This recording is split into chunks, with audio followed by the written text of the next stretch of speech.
Starting a liquor store business guide. How to start a liquor store business. This video is designed to help you plan and start a liquor store business. It will walk you step by step through all the essential steps of starting your own liquor store business.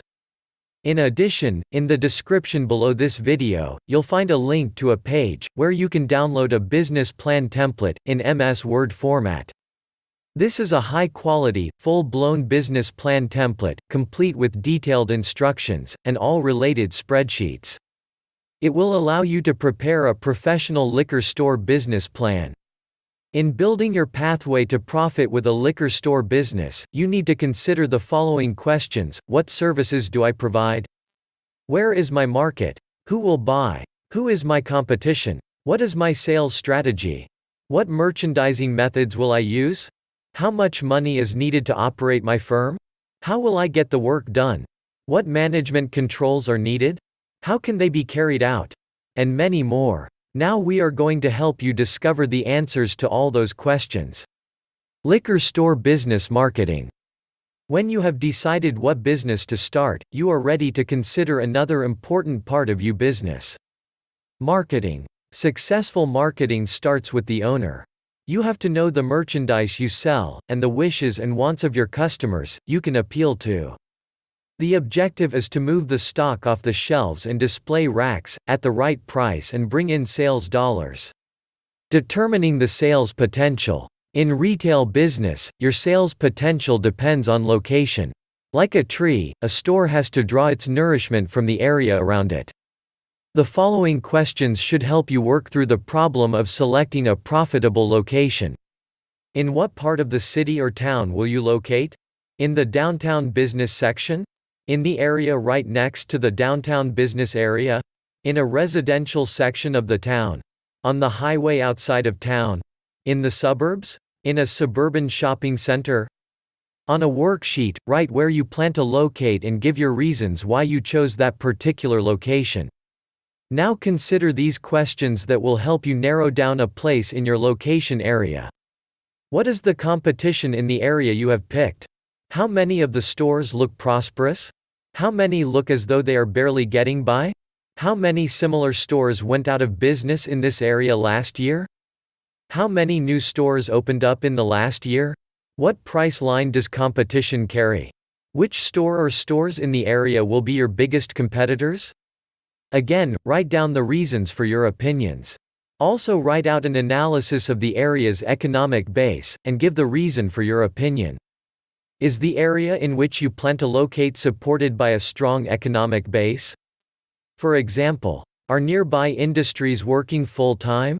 Only part-time? Did any industries go out of business in the past several months? Are new industries scheduled to open in the next several months? When you find a store building that seems to be what you need, answer the following questions. Is the neighborhood starting to get run down? Is the neighborhood new and on the way up? Are there any super highways or throughways planned for the neighborhood? Is street traffic fairly heavy all day? How close is the building to bus lines and other transportation? Are there adequate parking spaces convenient to your store? Are the sidewalks in good repair? Is the street lighting good? Is your store on the sunny side of the street? What is the occupancy history of this store building? Does the store have a reputation for failures? Have stores opened and closed after a short time? Why have other businesses failed in this location? What is the physical condition of the store? What service does the landlord provide? What are the terms of the lease? How much rent must you pay each month? Attracting customers. When you have a location in mind, you should work through another aspect of marketing. How will you attract customers to your store? How will you pull business away from your competition? It is in working with this aspect of marketing that many retailers find competitive advantages. The ideas that they develop are as good as and often better than those that large companies develop. Image. A store has an image whether or not the owner is aware of it. For example, throw some merchandise onto shelves, and onto display tables in a dirty, dimly lit store, and you've got an image. Shoppers think of it as a dirty, junky store, and avoid coming into it. Your image should be concrete enough to promote in your advertising and other promotional activities. Write out on a worksheet the image that you want shoppers and customers to have of your store. Pricing. Value perceived is the key to pricing. The only way a store can have low prices is to sell low-priced merchandise. Thus, what you do about the prices you charge depends on the lines of merchandise you buy and sell. It depends also on what your competition charges for these lines of merchandise. Your answers to the following questions should help you to decide what to do about pricing. In what price ranges are your line of merchandise sold? High, medium, or low? What services will you offer to justify your prices if they are higher than your competitors' prices? If you offer credit, will your price have to be higher than if all sales are for cash? The credit costs have to come from somewhere. Plan for them. If you accept credit card payments, what will it cost you? Will you have to add to your prices to absorb this cost? Customer service policies. The service you provide your customers may be free to them, but you pay for it. For example, if you provide free parking, you pay for your own parking lot, or pick up your part of the cost of a lot you share with other retailers. Make a list of the services that your competitors offer, and estimate the cost of each service. How many of these services will you have to provide just to be competitive? Are there other services that would attract customers, but that competitors are not offering? If so, what are your estimates of the cost of such services? Now list all the services you plan to offer, and the estimated costs. Total this expense and figure out how you can include those added costs in your prices, without pricing your merchandise out of the market. Advertising. Advertising was saved until the last, because you have to have something to say before advertising can be effective. When you have an image, price range, and customer services, you are ready to tell prospective customers why they should shop in your store. When the money you can spend for advertising is limited, it is vital that your advertising be on target. Before you think about how much money you can afford for advertising, take time to determine what jobs you want to do for your store. List what makes your store different from your competitors. List the facts about your store and its merchandise that your advertising should tell shoppers and prospective customers. When you have these facts listed and in hand, you are ready to think about the form your advertising should take and its cost. Ask the local media. Online ads, newspapers, radio and television, and printers of direct mail pieces, for information about the services and results they offer for your money. How you spend advertising money is your decision, but don't fall into the trap that snares many advertisers, who have little or no experience with advertising copy and media selection. Advertising is a profession. Don't spend a lot of money on advertising, without getting professional advice on what kind, and how much advertising, your store needs. When you have a figure on what your advertising, for the next 12 months will cost, check it against what similar stores spend. No single expense item should be allowed to get way out of line, if you want to make a profit. Your task in determining how much to spend for advertising comes down to the question, how much can I afford to spend, and still do the job that needs to be done? In-store sales promotion. To complete your work on marketing, you need to think about what you want to happen after prospects get inside your store. Your goal is to move stock off your shelves and displays at a profit, and satisfy your customers. You want repeat customers and money in your cash register. To encourage people to buy, self-service stores rely on layout, attractive displays, signs, and clearly marked prices on the items offered for sale. Other stores combine these techniques with personal selling. List the display counters, racks, special equipment, and other fixtures. Figure the cost of all fixtures and equipment by listing them on a worksheet. Draw several layouts of your store, and attach the layout that suits you to the cost worksheet. Determine how many signs you may need for a 12-month operation, and estimate that cost also. If your store is a combination of self-service and personal selling, how many salespersons and cashiers will you need? Personal attention to customers is one strong point that a store can use as a competitive tool.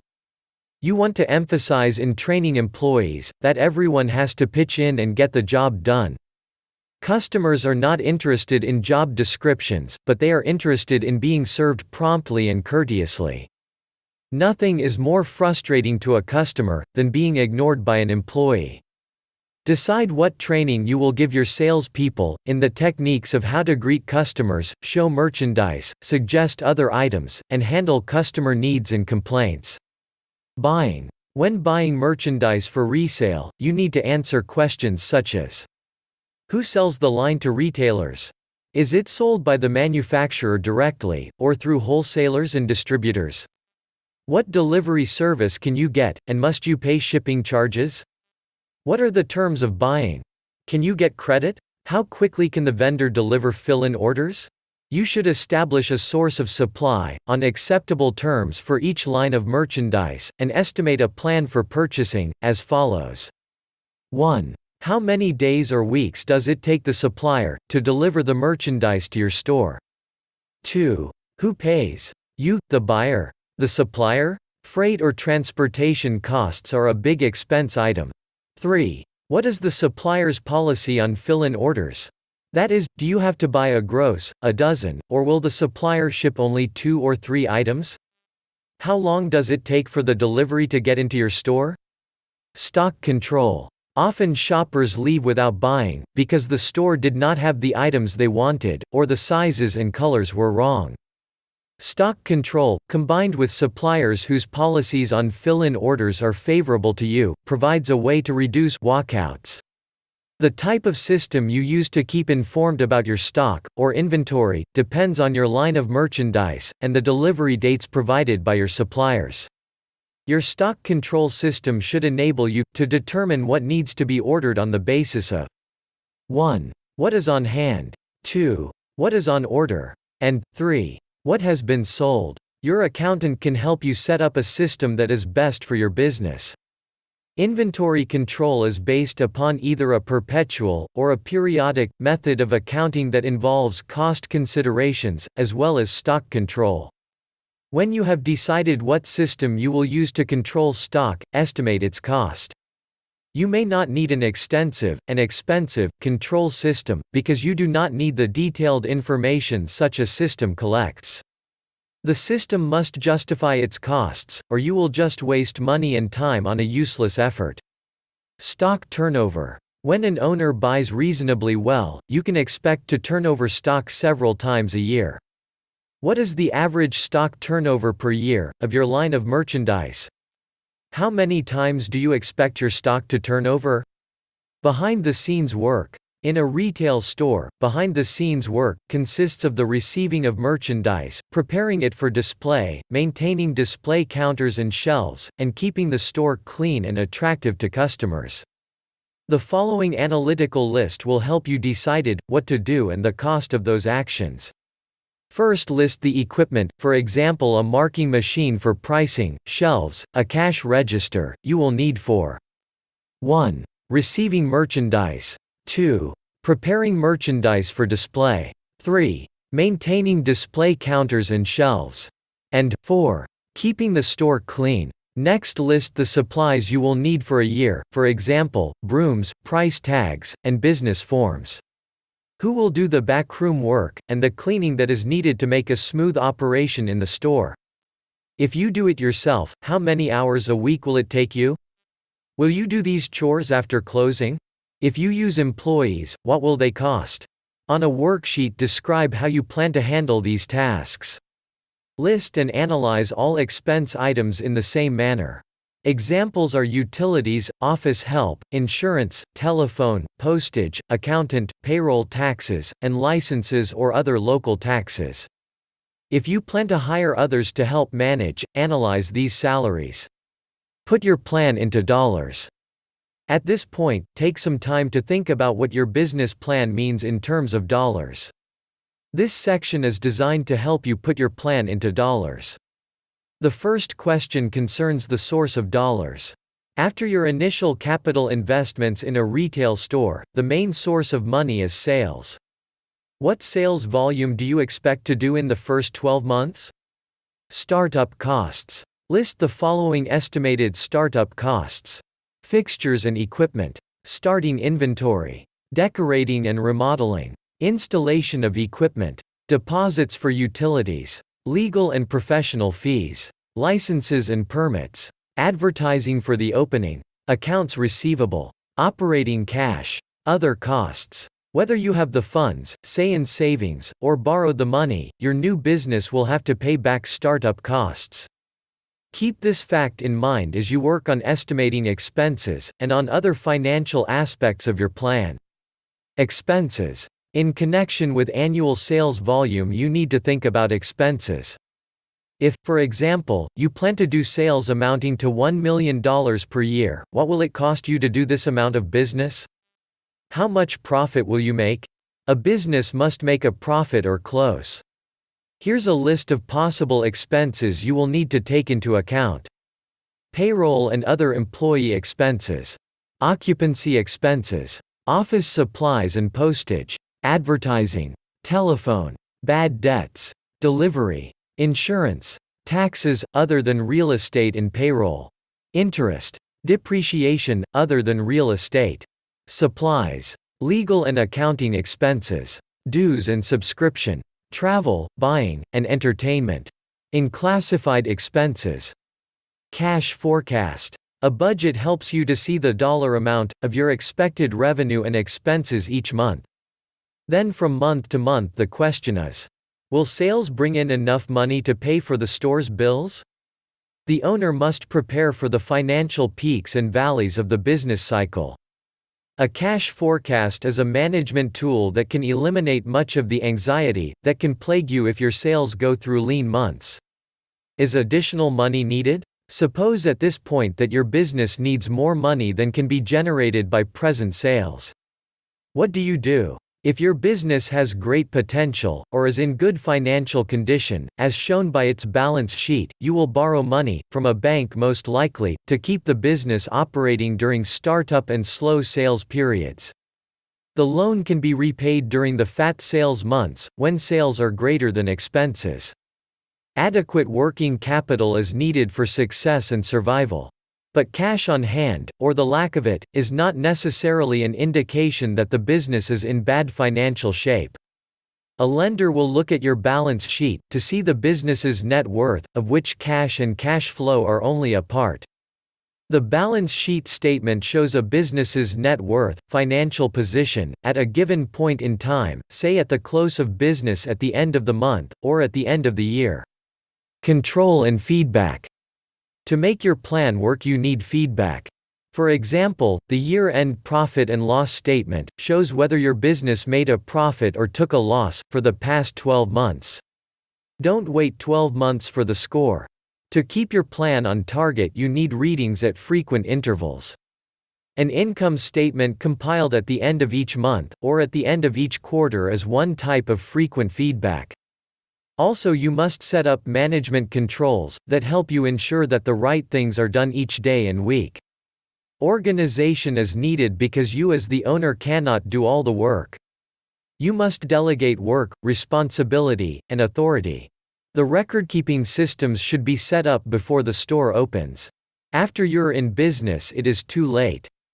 The control system that you set up should give you information about stock, sales, receipts, and disbursement. The simpler the accounting control system, the better. Its purpose is to give you current useful information. You need facts that expose trouble spots. Outside advisors, such as accountants, can help. Stock control. The purpose of controlling stock is to provide maximum service to your customers. Your aim should be to achieve a high turnover rate on your inventory. The fewer dollars you tie up in stock, the better. In a store, stock control helps the owner offer customers a balanced assortment, and enables you to determine what needs ordering on the basis of 1. What is on hand, 2. What is on order, and 3. What has been sold. When setting up inventory controls, keep in mind that the cost of the stock is not your only cost. There are inventory costs, such as the cost of purchasing, the cost of keeping stock control records, and the cost of receiving and storing stock. Sales. In a store, sales slips and cash register tapes give the owner feedback at the end of each day. To keep on top of sales, you need answers to questions, such as, how many sales were made? What was the dollar amount? What were the best-selling products? At what price? What credit terms were given to customers? Receipts. Break out your receipts into receivables, money still owned such as a charge sale, and cash. You know how much credit you have given, how much more you can give, and how much cash you have with which to operate. Disbursement. Your management controls should also give you information about the dollars your company pays out. In checking on your bills, you do not want to be penny wise and pound foolish. You should pay bills on time, to take advantage of supplier discounts. Your review systems should also give you the opportunity to make judgments on the use of the funds. In this manner, you can be on top of emergencies, as well as routine situations. Your system should also keep you aware that tax monies, such as payroll income tax deductions, must be set aside and paid out at the proper time. Break-even. Break-even analysis is a management control device that approximates how much you must sell in order to cover your costs with no profit and no loss. Profit comes after break-even. Profit depends on sales volume, selling price, and costs. Break-even analysis helps you to estimate what a change in one or more of these factors will do to your profit. Put your plan into action. When your plan is as thorough and accurate as possible, you are ready to put it into action. Keep in mind that action is the difference between a plan and a dream. If a plan is not acted upon, it is of no more value than a wishful dream. A successful business owner does not stop after gathering information and drawing up a business plan, as you have done in working through this guide. Use the plan.